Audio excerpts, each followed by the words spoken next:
This is a tutorial on ellipses as conic sections.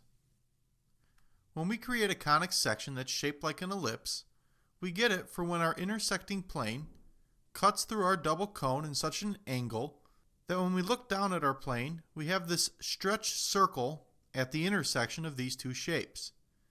This stretched circle is an ellipse. Now the equation of this shape, if this shape has its center at the origin, can be written in a standard form, and that standard form is x squared over a squared plus y squared over b squared is equal to 1. An example of an equation of an ellipse written in standard form would be x squared over 4 plus y squared over 9 is equal to 1.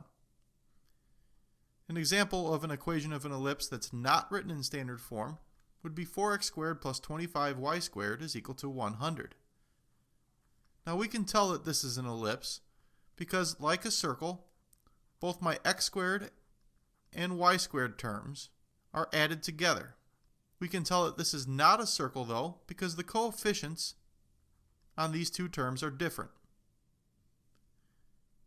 So if I take my double cone and I intersect it with a plane at an angle, so when I look down, I see an ellipse. And if I were to imagine a coordinate axis on that ellipse, then I could take my coordinate axis and I could take my ellipse and I could put it on a graph and it would look something like this. Now, like the focus of a parabola, an ellipse has two focuses, or what we would say foci. And an ellipse is a special shape because every point on this ellipse has the same total distance to both of our foci. So for an example, if I chose this point on our ellipse and I measured the distance between that point and one of our foci, and I called that distance D1, and then I measured from that point to our other focus, and I called that distance D2, then D1 plus D2 would be the same for every point on this ellipse. So if I chose a different point on the ellipse, say I chose this point, and I measured to one of my foci, and I said that distance was D3, and then I measured to my other focus, and I said that was D4, well then D1 plus D2 would be equal to D3 plus D4. In short, every point that makes this ellipse has the same total distance to both of these foci. So now let's talk about some terminology of ellipses. Every ellipse has two axes of symmetry. In this example ellipse, one axis of symmetry is the x-axis. Our other axis of symmetry, that's the y-axis. Whichever direction our ellipse is stretched more, that is our major axis. So in this example, our major axis is the x-axis. And our minor axis, or the smaller axis, is our y-axis. At the ends of both of these axes, we have vertices. At the end of our major axis, these are called major axis vertices, or sometimes just vertices. At the end of our minor axis, we have minor axis vertices, or sometimes these are called co-vertices. We also know about our foci. Our foci are always on the major axes. Now, if our ellipse was stretched in the y direction further than it was stretched in the x direction, then the y-axis would become our major axis. And then the x-axis would become our minor axis. At the ends of our minor axes, we would have our minor axis vertices, or our co-vertices.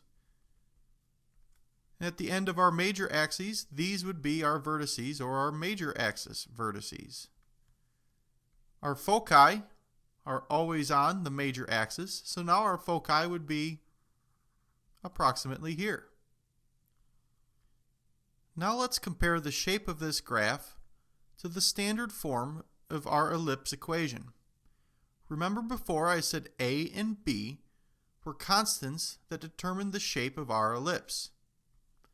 Notice that the A, or the A squared, is underneath the x squared term. That means that A is the distance from the center of our ellipse to the vertices in the x direction. This distance is A. And this distance is also A. Notice that the b squared term is underneath the y squared term. So the b distance is the distance from the center to the vertices in the y direction. So this distance is b. And this distance is b. Now if our ellipse is stretched in the other direction, well then our a squared term is still underneath the x, so this distance is still a. And this distance is still a. The b term is still underneath the y, so this distance is still b, and then this distance is still b. In this example, b is greater than a. Therefore, our major axis is in the y direction.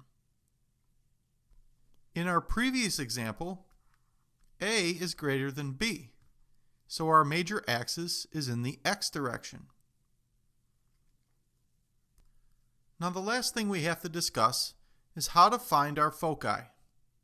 Well, from the center to our foci, I'm going to call this distance C.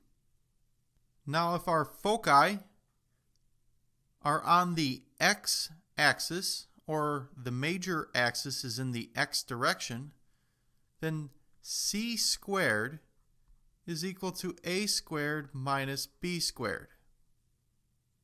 Notice that our foci are in the x direction from our center, and that the a squared term comes first. If our foci are in the y direction from our center, then this distance is still called c, but to find c we use the equation c squared is equal to b squared minus a squared. Notice because our c is in the b direction or in the y direction, the b squared comes first in this equation. The way to remember this is that our foci are always on our major axes. If our major axis comes from b being larger than a, then b comes first in our equation. If our foci are on our major axis, and that axis is in the x direction, then a comes first in our equation. So let's try finding the foci of this ellipse. This ellipse has the equation 169 times x squared plus 25 times y squared is equal to 4,225. Now this is not in standard form. So to put it in standard form, let's divide everything by 4,225.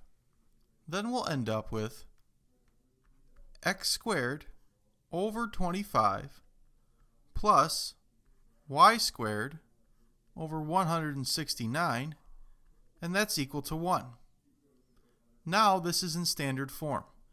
25 is 5 squared and 169 is 13 squared. So think of this as x squared over 5 squared plus y squared over 13 squared equal to 1. And that means our a is 5 and our b is 13. Now whenever you're dealing with conic sections, it's easier to sketch a graph to figure out what you're doing. If the center of this ellipse is at the origin and my a term is 5, that means I have co-vertices, because a is less than b, 5 units from the center in the x direction.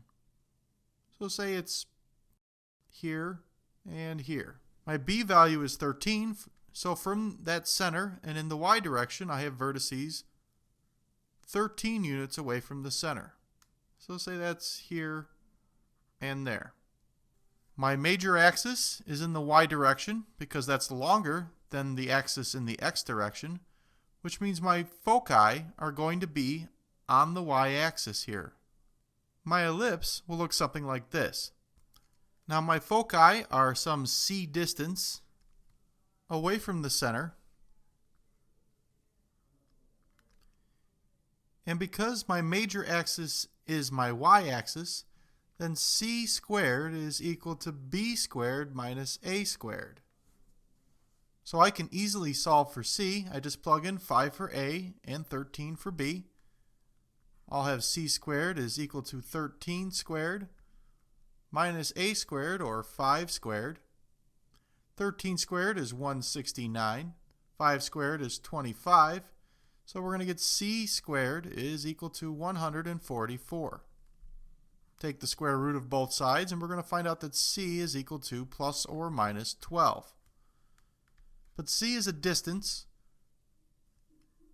and we can't have a negative distance, so all we have to worry about is that c is equal to 12. That means that our foci are a distance of 12 along our major axis from our center. Our center is at 0, 0. So that means our foci are 12 units above 0, 0 and 12 units below 0, 0. So our foci are the points 0, 12 and 0, negative 12. Now let's try going the other way. Let's try writing an equation of an ellipse given all this information about our ellipse. Its center is at 0, 0, which means we can use the standard form x squared over a squared plus y squared over b squared is equal to 1. We're given the location of our foci, and we have a major axis length of 10. Now again, whenever you're dealing with conic sections, it's always easier to sketch a graph. We know our foci are at negative 4, 0 and 4, 0. Let's say that's here and there. Since our foci are on our x-axis, that means our x-axis is our major axis, and we're told that our major axis length is 10. So if I have a major axis vertice here and here, the distance between these is 10. That means that the distance from this vertice to our center is 5. It also means that that distance is a. So using this information, we found our a value. A is equal to 5. We also know that if our foci are at 4, 0 and negative 4, 0, then this distance is 4. And this is also my c distance, so my c is equal to 4. Now if I'm going to write this in standard form, I need my a and my b. But I don't have my a and my b, I have my a and my c. So I need to find b. I can find my b value by using the equation c squared is equal to a squared minus b squared. I'm using this equation with a squared listed first because my major axis is in the x direction. So if I plug these values into this equation, I'll have 4 squared is equal to 5 squared minus b squared. This is 16 is equal to 25 minus b squared. Subtract 25 from both sides. I'll have negative 9 is equal to negative b squared, or b squared is equal to 9. Take the square root of both sides and ignore the negative answer, and we'll get that b is equal to 3. So my equation then, if I plug in a and b, would be x squared over 5 squared plus y squared over 3 squared, and that's equal to 1. Simplify, and we have x squared over 25 plus y squared over 9 is equal to 1. that is the equation of our ellipse in standard form. Now the last thing we have to do is learn how to graph an ellipse. Our equation that we're going to graph is 16x squared plus 9y squared is equal to 144. Now this is not in the standard form of an ellipse equation. So we're going to put it in the standard form. We're going to take 16x squared plus 9y squared, and that's equal to 144. And we're going to divide everything by 144. If I do that, I'll have x squared over 9 plus y squared over 16. That's equal to 1. You can also think of this as x squared over 3 squared plus y squared over 4 squared, and that's equal to 1. This means that my a is equal to 3 and my b is equal to 4. Now the center of my ellipse is at the origin. My a values are my x values from the center to my vertices in that direction. So if we go from 0, 0 and we go to the right 3, we'll have that point there. And if we go to the left 3, we'll have that point right there. Our b values are our distance from the center to our vertices in the y direction. So if we go from 0, 0 up 4 and then down 4, we'll have those 2 points. And if we connect all these with a smooth curve, our ellipse would look something like that. So that's how you can graph an ellipse. Now so far, all the ellipses that we've been talking about have had their center at 0, 0. And we've been using this equation, x squared over a squared plus y squared over b squared is equal to 1. But what if our ellipse doesn't have its center at the origin? It's got it at some other point. And I'm going to call that point hk. So if I had an ellipse with a center at 1, 2, that would mean h would be 1 and k would be 2. Well, if our ellipse has some other center than the origin, then we use this equation right here. And the easiest way to memorize this equation is that everywhere you had an x before, we now have an x minus h. Everywhere you had a y before, you now have a y minus k. And h is the x coordinate of our center, and k is the y coordinate of our center. But our a and our b values are exactly the same. So let's try graphing this ellipse. Here we have an equation in standard form, x minus 2 squared over 25 plus y plus 3 squared over 9 is equal to 1. This is the standard form of x minus h squared over a squared plus y minus k all squared over b squared is equal to 1. Now remember, h and k are the coordinates of the center of our ellipse. So right away we can find the center of our ellipse.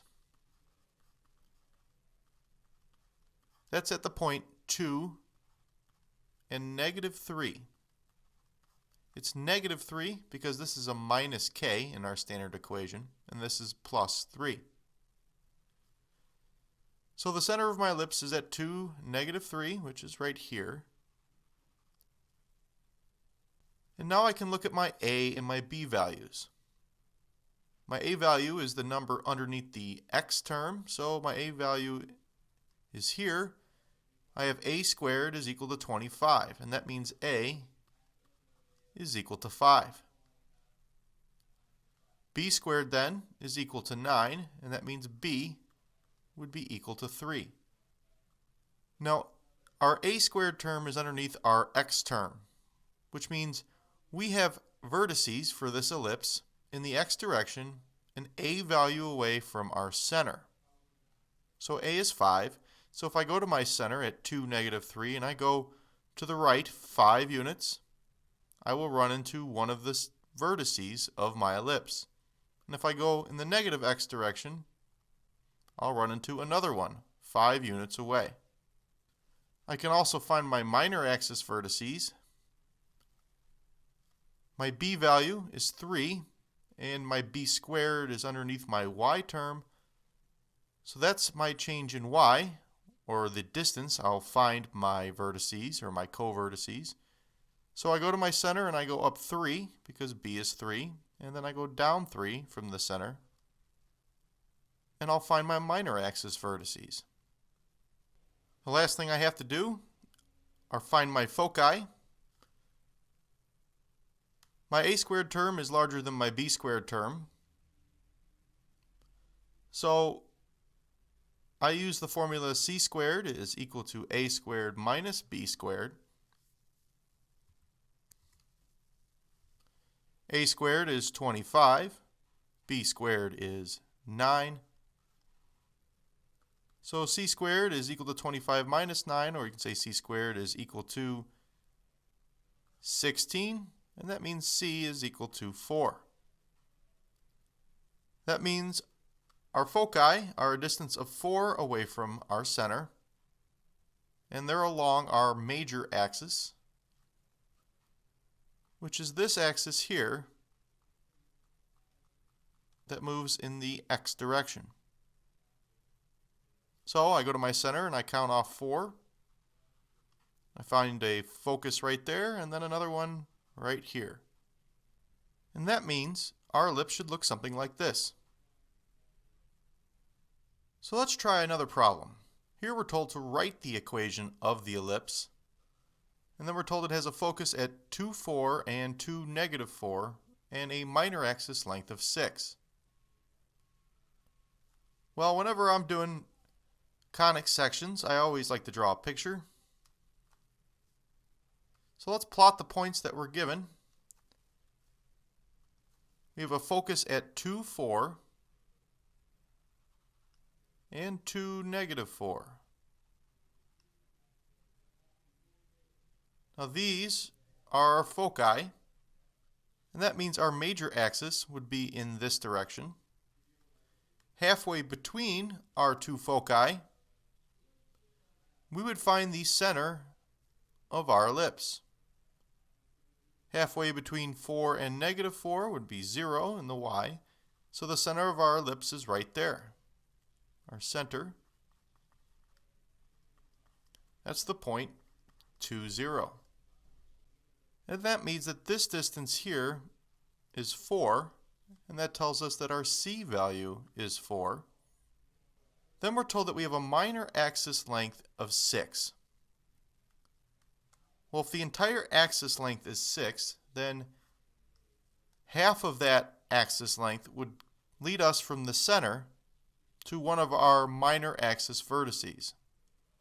So our minor axis vertice would be 3 units away from our center. So if I go to the center and I go perpendicular to our major axis, 3 units, I'll find a co-vertice, and then in the other direction, another one. And this distance is 3. Now this distance is in the x direction, and that tells us that our a value is 3. Well, my equation of my ellipse, which does not have its center at the origin, has its center at some other point, in this case 2, 0, that equation looks like x minus h squared over a squared plus y minus k squared over b squared is equal to 1. Now I know my h and k, they're just 2, 0. I know my value of a, that's 3.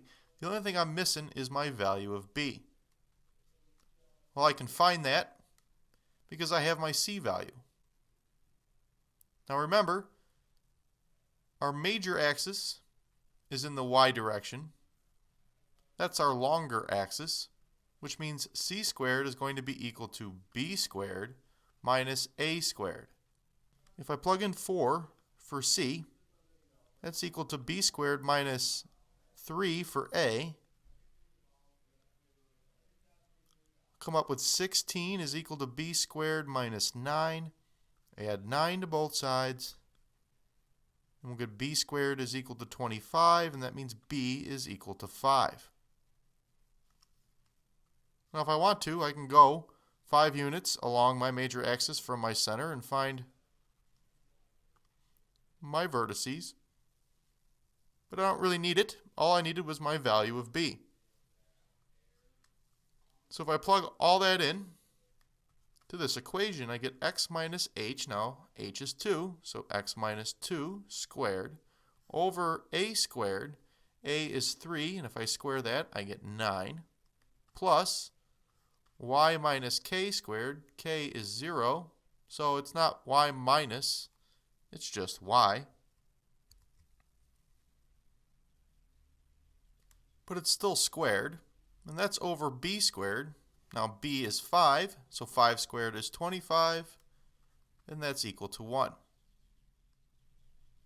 So this is the equation of an ellipse with its focus at 2, 4 and 2, negative 4 and a minor axis length of 6.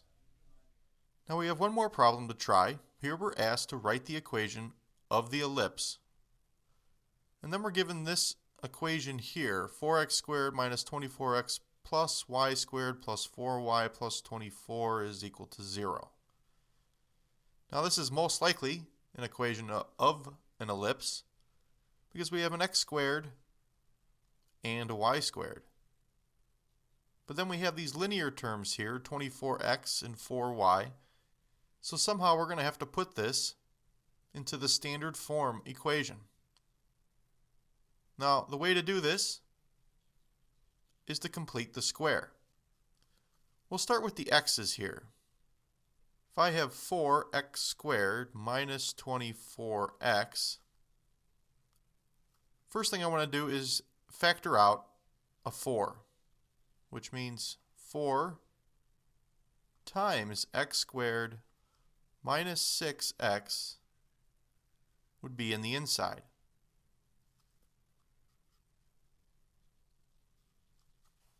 Then looking at the y's,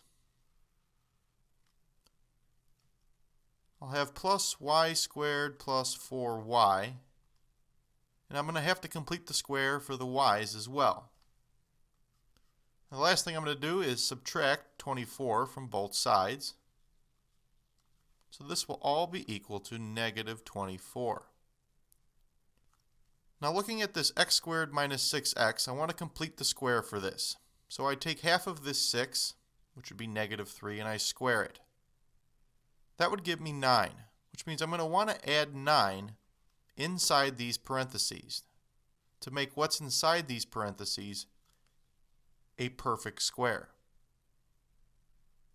But if I add 9 inside the parentheses, I'm actually adding 9 times 4 because everything inside these parentheses is being multiplied by 4.